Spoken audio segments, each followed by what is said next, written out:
రాజ్యమేది లేదు గాని రాణిలాగా చూసుకుంటా కోట కట్టలేను గాని కళ్ళల్లో నిన్నే దాచుకుంటా రాత ఎట్లా రాసి ఉన్నా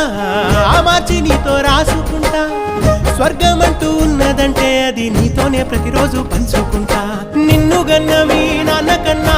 అల్లారు ముద్దుగా సాదుకుంటా నీకు కోపం వస్తే కొంత దూరం ఉంటా నువ్వు గీత గీస్తే